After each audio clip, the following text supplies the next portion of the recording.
નમસ્કાર વિદ્યાર્થી મિત્રો, આજે આપણે ધોરણ 5ની અંદર unit 1 what is in this unit કે આ યુનિટમાં શું છે એ પાઠ ભણવાનો છે અને એક્ટિવિટી 1 થી આપણે તેની શરૂઆત કરીએ છીએ।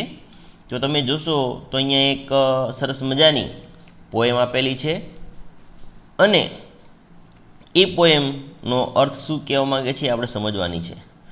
અ રેપ રેપ તો તમને જોવા મળશે શબ્દ છે RAP rap RAP rap. Rap એટલે શું? તો રેપ એટલે સાદો મતલબ થાય ટકોરો।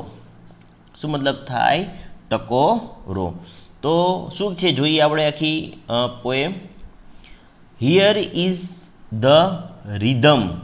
રિધમ એટલે તાલ, હિયર એટલે અહીંયા, બરાબર। હિયર્સ ધ રેપ એટલે આનો મતલબ ને આનો મતલબ। અહીંયા રિધમ શબ્દ છે અને અહીંયા રેપ શબ્દ છે। તો દરેકનો સ્ટેપ બાય સ્ટેપ અઘરા શબ્દો જોતા જઈશું અને વાંચતા જઈશું। તો હિયર્સ ધ રિધમ એનો મતલબ શું? લય છે અથવા તાલ છે।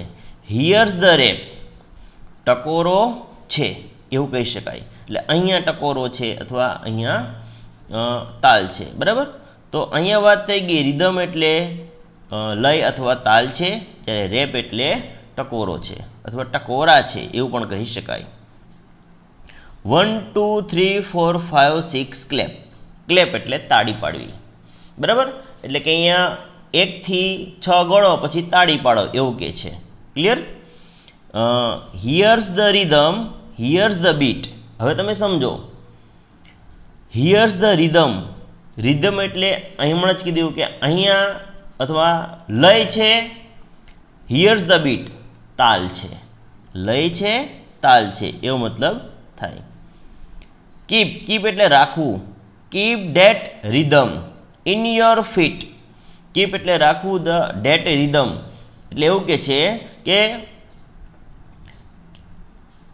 અહીંયા કીપ તલ લય છે રાખો, તે લય રાખો in your feet. In your feet એટલે તમારા પગમાં, બરાબર, કે તમારા પગમાં લય રાખો। ન રાખો એવો શબ્દ ન યાદ રાખવો હોય તો જાળવો એવું પણ કહી શકાય। જો તમારા પગમાં લય જાળવો, પછી આગળ એવું કહે છે ગો ફોર ધ રિધમ, લય સાંભળો, ગો ફોર ધ ફન મજા કરો। શું કે છે? લય સાંભળો અને મજા કરો। 7 6 5 3 2 1, બરાબર। આવા એકડા બોલે છે go for the rhythm, go for the rap. શું કે છે? લય સાંભળો, તાલ સાંભળો અને ગો ફોર ધ રિધમ, લય સાંભળો અને ટકોરા સાંભળો, go for the rap, rap એટલે ટકોરા સાંભળો, બરાબર। આવું અહીંયા કહેવા માંગે છે। પછી આગળ ફરી વાર વાંચે છે 1 2 3 4 5 6 ક્લેપ। ફરીવાર 1 થી 6 ગણે છે ને પછી ક્લેપ તાળી પાડે છે। Go for the rhythm, go for the bit. શું કે છે? લય સાંભળો, તાલ સાંભળો, હિયર્સ the rhythm going down the street. શું કે છે? શેરીમાં ચાલવાનો છે આ લય। આખી લાઇનિંગ વાંચો, બરાબર। શેરીમાં ચાલવાનો છે આ લય એવું કહેવા માંગે છે। તો આ થઈ ગઈ વાત તમારી જે પોએમની અથવા તમે રાઇમ કહી શકો આને। ત્યાર પછી અહીંયા કીધું છે કે ચિત્રોમાં કેટલા flowers, apples, cars, buses, camels, rabbits, frogs, banana છે તે શોધો, કહો અને આપેલ જગ્યામાં લખો। ઓકે, એટલે આ જગ્યાએ તમારે દરેકની સંખ્યા લખવાની છે અને આ ચિત્રમાંથી તમારે શોધવાના છે, બરાબર। તો આ ચિત્રમાંથી તમારે શોધીને લખવાના છે। તો આ કામ તો તમને બહુ જ ગમશે। પહેલાં તો તમને કોને શું કહેવાય કહી દઉં એટલે તમને ખ્યાલ આવે। પહેલાં તો ફ્લાવર્સ, ફ્લાવર્સ એટલે શું થઈ જાય? ફૂલો, બરાબર। એપલ્સ એટલે સફરજન્સ, કાર્સ જે ગાડી આવે છે તે, બસીસ, કેમલ્સ એટલે કે ઊંટો, રેબિટ્સ સસલા, ફ્રોગ્સ એટલે દેડકાઓ અને બનાનાસ એટલે કેળા। તો આ બધાની સંખ્યા તમારે લખવાની છે. તો હું તમને એક ગણાવી દઉં છું, બાકી બધી એક્ટિવિટી તમારે ચોપડીમાં જ કરવાની છે, પેન્સિલ તેની અંદર જવાબ પૂરી દેવાના છે. તો પહેલો પ્રશ્ન છે ફ્લાવર્સ. તો ફ્લાવર્સ કેટલા છે એની સંખ્યા આપણે અહીંયા લખવાની છે. પહેલાં ગણી લઈએ પછી સંખ્યા લખીએ. બરાબર, તો તમને જોવા મળશે આ 1. બરાબર, હું અહીંયા નંબર આપતો જાઉં, આ 1. પછી હજી નીચે જઈએ એટલે ખ્યાલ આવશે, આ 2, આ 3. બરાબર, હજી નીચે જઈએ, આ 4, હજી નીચે જઈએ એટલે આ 5. એનો મતલબ કે 5 જે છે એ અહીંયા ફૂલો આપેલા છે. તો આપણે ગણ્યા 5 જે છે ફૂલો, તો અહીંયા આપણે લખશું કેટલા? 5. ક્લિયર? એવી રીતે એપલ્સ ગણવાના, એપલની સંખ્યા જે આવશે એ અહીંયા લખવાની. બરાબર, તો આ પ્રમાણે તમારે જાતે સંખ્યા જોઈને ગણીને ચિત્રમાંથી આની અંદર પૂરવાની છે. એટલે એક્ટિવિટી 2A જે છે તમારા ઉપર હું છોડું છું. બરાબર, મેં ગણી લીધી છે બધી સંખ્યા ચિત્ર જોઈને, તો પણ તમારે વર્ક કરવાનું છે પાઠ્યપુસ્તકની અંદર. ઓકે, ચલો આ વસ્તુ થઈ ગઈ ક્લિયર અહીંયા. ત્યાર પછી અહીંયા ઉદાહરણ પ્રમાણે વાક્ય બનાવો ને લખો, બોલો, લખો. ઓકે, તો તમને અહીંયા જોવા મળશે કાર્સ. પ્રશ્ન એવું છે કે there are 5 cars in the picture. એટલે કે ઉપરના જે ચિત્ર છે એ ચિત્ર આધારિત તમારે જવાબ લખવાના છે. હવે અહીંયા તમારે ધેર આર વાપરવું કે ધેર ઇઝ, એના માટે અહીંયા જોઈ લેવાની સંખ્યા. શું જોવાની? સંખ્યા. જો એક જ સંખ્યા હોય, 1 હોય તો ધેર ઇઝ વાપરવાનું. ભાઈ 2, 3, 4, 5 એનાથી ટૂંકમાં 1 થી વધારે હોય તો ધેર આર આગળ વાપરવાનું છે. બરાબર, તો જવાબ લખતી વખતે તો પહેલું આપણે શું ગણ્યું હતું? ફૂલો ગણ્યા હતા, ફ્લાવર્સ. તો અહીં લખવાનું ધેર આર, અહીંયા બરાબર, ધેર આર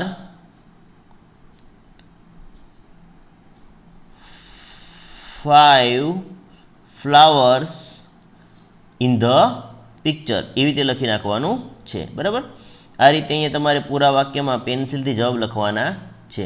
એટલે તમે જેટલા ચિત્રની અંદર સંખ્યા લખો છો જે તે વસ્તુની, એનો ધેર આર વડે ઉપયોગ કરીને લખવાનું છે. તમારું ધેર આર અને ઇન ધ પિક્ચર આ વસ્તુ એમની એમ જ રહેશે.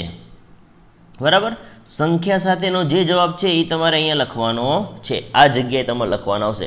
બાકી ધેર આર કે ધેર ઇઝ લખીને ઇન ધ પિક્ચર તો લખવાનું છે. આ જગ્યાએ તમે જે ચિત્રની અંદર સંખ્યા ગણ્યા જોઈ છે ને ગણી છે એ જ સંખ્યા આ જગ્યાએ લખવાની છે. તો આ રીતે તમારે વાક્ય બનાવવાનું છે. આ વર્ક પણ તમારે પાઠ્યપુસ્તકની અંદર જાતે જ કરવાનું રહેશે. બરાબર, મેં શીખવાડો એક નમૂનો છે, એટલે 8 ચિત્રોની અંદર તમને મળી જશે, એટલે તમને ખ્યાલ આવી જશે. પછી અહીંયા વાક્યની કંઈક પટ્ટી બનાવવાની છે અને the pen is in the box, આવી રીતે તમને અલગ અલગ બોક્સ બનાવીને માહિતી બનાવવાની છે. આ તમારે વર્ગની અંદર એક્ટિવિટી કરવાની છે. ઓકે, હવે આપણે એક્ટિવિટી 3A જોઈશું. શું છે? એક્ટિવિટી 3A તમારા શિક્ષકની મદદથી વાંચો અને એને લખવાની છે. બરાબર, તો તમને આ માહિતી તમારા મેઇન પાર્ટ છે એ 3A થી ચાલુ થશે. અને એ પહેલાંની થોડીક સમજૂતી તમને આપી દઉં, હેલ્પલાઇન 2C. બરાબર, આની માહિતી હું તમને આપી દઉં જેથી તમને ખ્યાલ આવે કે તમારે શું કરવાનું છે. બરાબર, તો હું વાંચતો જાઉં છું માહિતી એટલે તમને ખ્યાલ આવશે. શિક્ષક વર્ગના બાળકો પાસેથી pen, pencil, compass box, eraser ને રૂરલ, વોટર બેગ વગેરે જે વસ્તુ એકઠી કરશે. બરાબર, ઓકે. ત્યાર પછી શું કહે છે? ટેબલ પર એક ખાલી બોક્સ મૂકશે, ત્યારબાદ વિદ્યાર્થીઓના જૂથ આવશે, જૂથ બનાવશે. દરેક જૂથને શિક્ષક વાક્ય પટ્ટીઓ આપશે. ટૂંકમાં જે પટ્ટી હશે એની પર વાક્ય લખેલું હશે. ઓકે, જૂથમાંથી એક વિદ્યાર્થી ટેબલ પર આવશે, જૂથનો અન્ય એક વિદ્યાર્થી વાક્ય પટ્ટી લઈ ટેબલની દિશાની વિરુદ્ધ દિશામાં ઊભો રહી વાક્ય પટ્ટીઓમાંનું વાક્ય મોટેથી વાંચશે, એટલે કે જોરથી વાંચશે, આખા વર્ગમાં સંભળાય તેમ. ટેબલ પાસે ઊભેલ વિદ્યાર્થી તે વાક્ય સાંભળી ટેબલ પાસે રહેલ વિદ્યાર્થી વસ્તુને એ પ્રમાણે ગોઠવશે. એટલે કે વસ્તુને તમારે પછી ગોઠવવાની છે જે વાક્ય વંચાય તે પ્રમાણે. આમ એક પછી એક ગ્રુપનો વારો આવતો રહેશે. પછી વાક્ય વાંચનાર વાક્યની ગોઠવણી યોગ્ય છે કે નહીં તે ચકાસી લેશે. જે વાક્ય વાંચે છે એ જોશે કે ભાઈ એણે જે વાક્ય વાંચ્યું એ પ્રમાણે વસ્તુ છે કે નહીં. ત્યાર પછી good night, okay, fine, try again જેવા પ્રતિભાવ આપશે. એટલે કે એવું એ વિદ્યાર્થી વાક્ય વાંચનાર બોલશે. ક્લિયર? અહીંયા એક નમૂનો આપેલો છે, તમે જોઈ શકો છો. વાક્ય પટ્ટી, the pen is in the box. બીજું વાક્ય, the compass box is on the table અને the pencil is near the box. તો આ પ્રમાણે તમારે વસ્તુઓને ગોઠવેલી હોવી જોઈએ અને આ પ્રમાણેના વાક્યો હોવા જોઈએ. તો આ થઈ ગઈ વાત તમારી એક્ટિવિટીની, જે તમારે વર્ગખંડની અંદર કરવાની રહેશે. અને મને આશા છે કે આ વસ્તુ તમને સરળતાથી સમજાઈ ગઈ હશે. ક્લિયર? તો આ જ વસ્તુ તમારે જાતે કરવાની છે. ત્યાર પછી આપણે એક્ટિવિટી 3A જોવાના છીએ. બરાબર? તો આ વસ્તુ જે છે એ તમે વર્ગખંડની અંદર બધા વિદ્યાર્થી જ્યારે વર્ગમાં હોય ત્યારે જ એક્ટિવિટી થઈ શકે છે. તો આપણે ત્યારે આ એક્ટિવિટી કરશું. ક્લિયર? ત્યાં સુધી મને આશા છે કે તમને અગાઉનું જેટલું સમજાયું બધું સમજાઈ ગયું હશે. તો હવે આપણે નેક્સ્ટ ટાઈમ એક્ટિવિટી 3A તરફ આગળ વધીએ. 3A activity 3A. બરાબર? તમારા શિક્ષકની મદદથી વાંચો. ઓકે.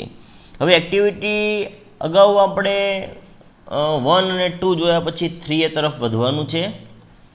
એક્ટિવિટી 3Aની અંદર અહીંયા તમે જોશો તો હિતુસ ક્લાસરૂમ, તો એક વર્ગખંડનું પિક્ચર ચિત્ર તમને જોવા મળે છે, જેમાં એક શિક્ષક છે અને બાકીના વિદ્યાર્થીઓ છે.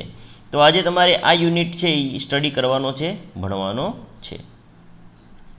તો ચાલો આ વર્ગખંડને લગતો ટોપિક શું છે એ જોઈએ, સમજીએ અને ભણવાનો પ્રયત્ન કરીએ. ઓકે. તો અહીંયા આપણે જોતા જશું સ્ટેપ બાય સ્ટેપ બધી જ માહિતી.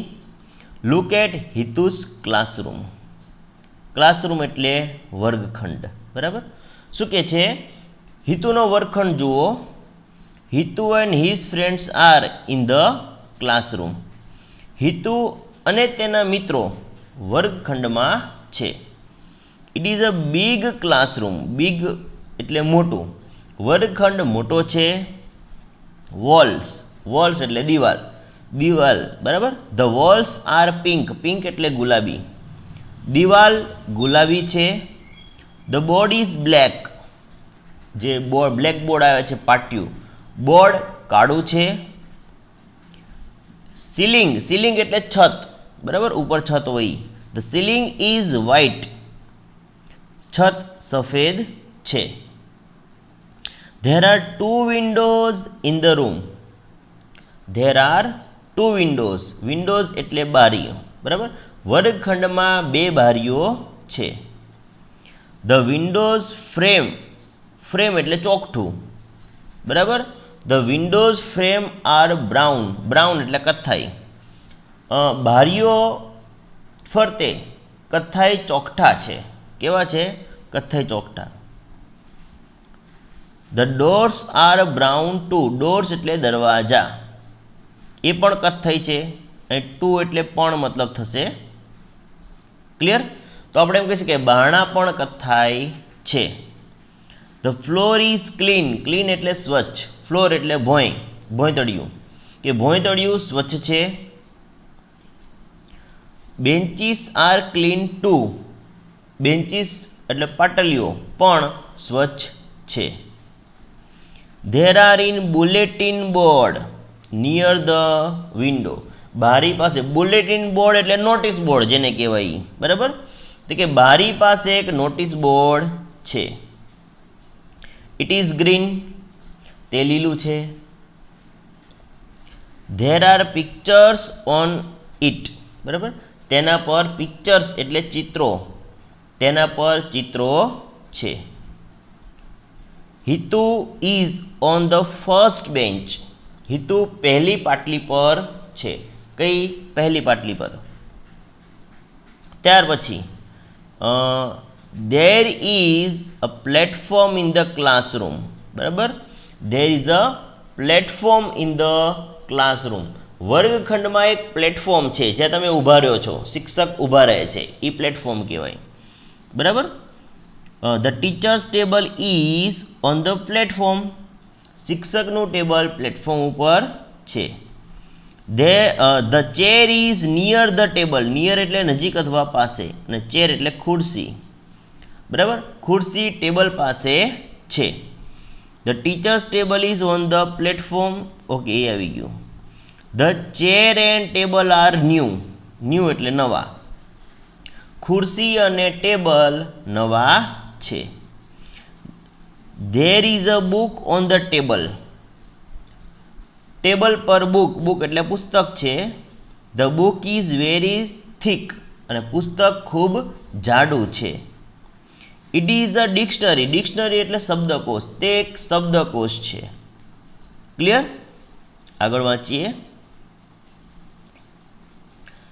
The teacher is near the blackboard. શિક્ષક બ્લેકબોર્ડ પાસે છે. There is a chalk stick in his hand. તેમના હાથમાં ચોક છે. બરાબર. સ્ટીક, ચોક સ્ટીક આખો શબ્દ છે. ઓકે, ચોક સ્ટીક આખો શબ્દ છે કે શિક્ષકના હાથમાં ચોક છે એવું કહી શકાય. The chalk stick is white. એટલે ચોક જે શિક્ષક વાપરે છે બોર્ડમાં લખવાનો એને ચોક સ્ટીક કહેવાય. એટલે કે ચોક ટૂંકમાં આપણે ગુજરાતીમાં એને ચોક કહીએ છીએ. તો ચોક વ્હાઇટ છે. વ્હાઇટ એટલે સફેદ છે. There is a cupboard near the blackboard. Cupboard એટલે કબાટ. બ્લેકબોર્ડ પાસે એક કબાટ છે. There are story books in the cupboard. Story books એટલે વાર્તાની ચોપડીઓ. કબાટમાં વાર્તાના પુસ્તકો છે. There is a dustbin. Dustbin એટલે કચરા ટોપલી. બરાબર. In the classroom. કે વર્ગખંડમાં એક કચરાની ટોપલી છે. It is near the door. Near the door એટલે નિયર એટલે પાસે અથવા નજીક. તે બારણા પાસે છે. હિતુસ ક્લાસરૂમ ઇઝ ક્લીન એન્ડ એરી. કે હિતુનો વર્ગખંડ ક્લીન એટલે સ્વચ્છ અને એરી એટલે હવા ઉજાસવાળો. કે હિતુનો વર્ગખંડ સ્વચ્છ અને હવા ઉજાસવાળો છે. આ થઈ ગઈ વાત આ યુનિટની. આગળ જોઈએ એક્ટિવિટી 3B. ફકરામાં આવેલા શબ્દો નીચે લીટી કરો. ઓકે, આપણે હમણાં જ ફકરો વાંચ્યો. એમાં જેટલા શબ્દો આવ્યા છે એની નીચે આપણે લીટી કરવાની છે. ક્લિયર? શું કરવાની છે? લીટી. તો આપણે લીટી કરતા જઈએ.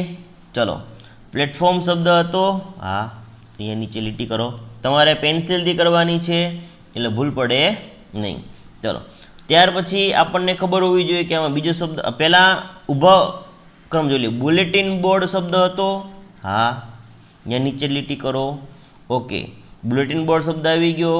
ઓકે, પછી આપણે ફેન શબ્દ ક્યાંય વાંચ્યો તો નહીં, ઈ નહોતો આવ્યો. પેન શબ્દ વાંચ્યો તો ક્યાંય, ઈ નહોતો આવ્યો. ઓકે, વિન્ડો શબ્દ આવ્યો તો હા, તો અંડરલાઈન કરો. રૂફ. રૂફ એટલે છાપરું. એવો ક્યાંય શબ્દ આવ્યો છે તો કે નહીં. પિંક બોર્ડ શબ્દ આવ્યો છે નહીં. કપબોર્ડ શબ્દ આવ્યો તો કે હા, કપબોર્ડ એટલે કબાટ શબ્દ આવ્યો તો. નિયર. નિયર શબ્દ આવ્યો તો હા, અંડરલાઈન કરશું. ટ્યુબલાઇટ શબ્દ આવ્યો તો નહીં. સીલિંગ શબ્દ આવ્યો તો હા, તો અંડરલાઈન કરશું. પેન્સિલ બોક્સ શબ્દ આવ્યો તો નહીં. યલો શબ્દ આવ્યો તો નહીં. બેન્ચ શબ્દ આવ્યો તો કે હા, અહીંયા અંડરલાઈન કરશું. ઓકે, ડોર શબ્દ આવ્યો તો સંભળાયો તો આપણને ડોર. હા. ઓકે, પિક્ચર બુક શબ્દ આવ્યો તો નહીં. બેલ શબ્દ આવ્યો તો નહીં. ગ્રીન શબ્દ આવ્યો તો હા. બ્રાઉન શબ્દ આવ્યો તો હા, કથ્થઈ. ઓલ્ડ શબ્દ આવ્યો તો નહીં. સ્ટોરી બુક હા, સ્ટોરી બુક શબ્દ હતો. સ્કૂલ શબ્દ આવ્યો તો નહીં. સ્મોલ નહીં. ફ્રેમ ઓકે હા, ફ્રેમ આવ્યો હતો. ત્યાર પછી કાઇટ શબ્દ આવ્યો તો નહીં. બ્લેકબોર્ડ શબ્દ આવ્યો તો હા. ટીચર શબ્દ આવ્યો તો હા. બિગ શબ્દ આવ્યો તો હા. તો કે આટલા શબ્દો આપણે પાઠ વાંચ્યો ત્યારે આપણના સંપર્કમાં આવ્યા હતા અને એ શબ્દો નીચે આપણે અંડરલાઈન કરી. તમારે પણ પેન્સિલથી અંડરલાઈન કરી દેવાની છે. ક્લિયર? પેન્સિલ લઈને બેસો એટલે આ બધું વર્ક થઈ જશે. ચાલો હવે આગળ વધીએ. ફકરામાં આવેલા શબ્દો અને ફકરામાં ન આવેલા શબ્દો અહીં લખવાના છે. ઓકે, ઉપર જેટલી અંડરલાઈન કરીને એ બધા શબ્દો જે છે એ તમારે ક્યાં લખવાના? આ વિભાગમાં અંડરલાઈન કરેલ શબ્દ. બરાબર, અંડરલાઈન વગરના શબ્દો હતો અને એ બધા તમારે આ વિભાગમાં લખવાના છે. તો ખ્યાલ આવી ગયો તમને? ઓકે, તો આની અંદર તમારે પેન્સિલથી આ વર્ક કરવાનું છે. તમે બધા જ વિદ્યાર્થી કરી લેશો હું આશા રાખું છું. ટૂંકમાં એના નામ લખવાના છે. ઓકે, હવે અહીંયા છે જોડીમાં કામ કરો, નીચેના શબ્દો વાંચો અને નીચેના કોષ્ટકમાં વિગત ભરો.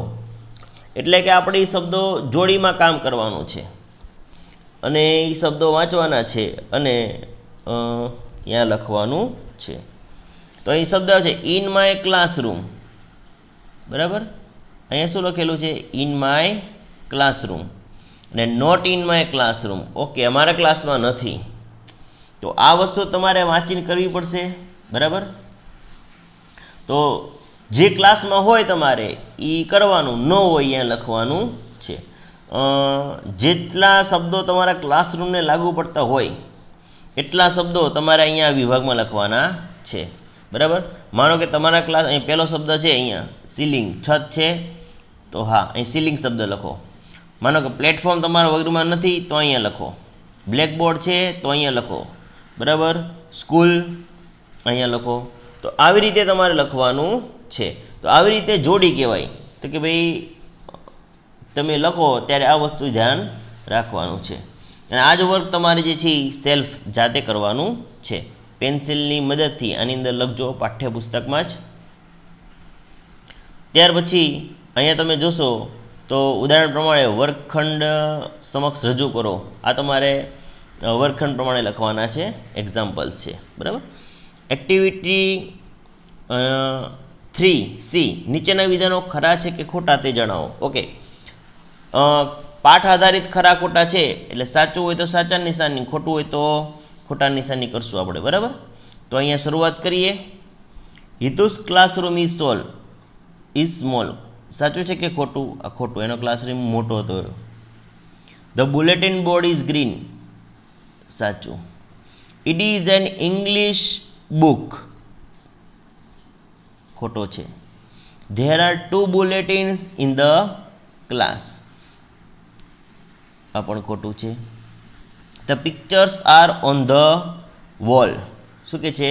The pictures are on the wall, આ પણ ખોટું છે. ત્યાર પછી there is a cupboard near the blackboard, હા આ વાક્ય સાચું છે. તો આ રીતે તમારે જવાબ પેન્સિલની અંદર ટીક કરવાના છે, પેન્સિલથી લખવાના છે પાઠ્યપુસ્તકમાં, બરાબર? ત્યાર પછી આપણે આગળ જોઈએ.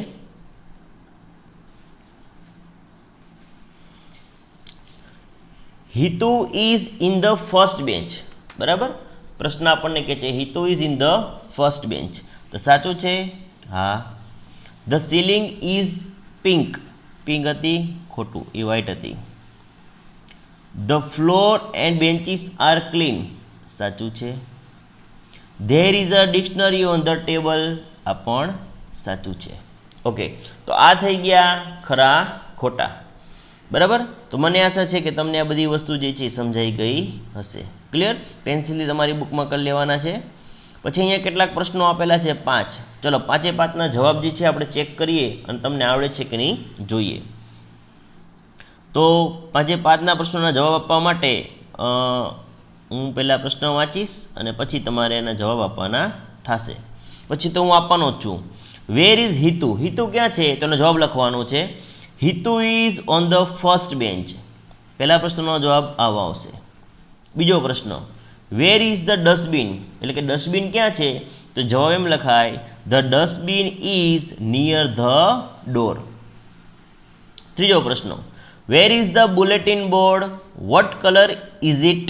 પ્રશ્નાર્થ ચિહ્ન છે, આના બે જવાબ આપવાના છે. The bulletin board is near the window, અને પછી લખવાનું છે ઇટ ઇઝ ગ્રીન. ચોથા પ્રશ્નનો જવાબ, what is there in the cupboard? There are story books in the cupboard. પાંચમો પ્રશ્ન, is there a platform in your classroom? No, there is no platform in my classroom. આવો એનો જવાબ લખવાનો છે. તો આ થઈ ગયા તમારા 5 પ્રશ્નોના જવાબ, બરાબર, જે તમને કીધા હતા. અને બાકીનો અહીં સંવાદ છે. પછી અહીંયા શું કહે છે, નીચેના વાક્યો કોણ બોલે છે, બોલનારનું નામ વાક્ય લખો. તો હવે આ વસ્તુ જે છે એ બોલનારનું નામ અને વાક્ય લખો એના માટે તમારે ફકરો વાંચવાનો છે અને એનું લખવાનું છે. આ અધર એક્ટિવિટી છે એ તમારે વાંચીને જાતે કરવાની છે, બરાબર. અને એના રીતે બીજા વાક્યો છે. તો આ જે છે બધું થોડુંક ગ્રામેટિકલ છે તમારું, એ વર્ગખંડની અંદર આ બધી એક્ટિવિટી આપણે કરી શકીએ છીએ. તો મને આશા છે કે તમને આજનો વિડીયો જે છે એ ખૂબ જ ગમ્યો હશે અને બધું જ સમજાઈ ગયું હશે. તો એક્ટિવિટી 3E આ એક વાર્તાલાપ છે. વાર્તાલાપ વાંચો ને એ પ્રમાણે જવાબ આપવાનો છે, જે તમને આપણે શીખવાડેલ છે. તો મને આશા છે કે તમને આ બધી જ વસ્તુ સમજાઈ ગઈ હશે અને પાઠ આધારિત એક્ટિવિટી પણ તમે જોઈ લીધી અને સમજી લીધી હશે. તો આવા સરસ મજાના વિડીયો સાથે આપણે નેક્સ્ટ ટાઈમ પાછા મળશું. થેન્ક યુ, ધન્યવાદ, આપનો આભાર.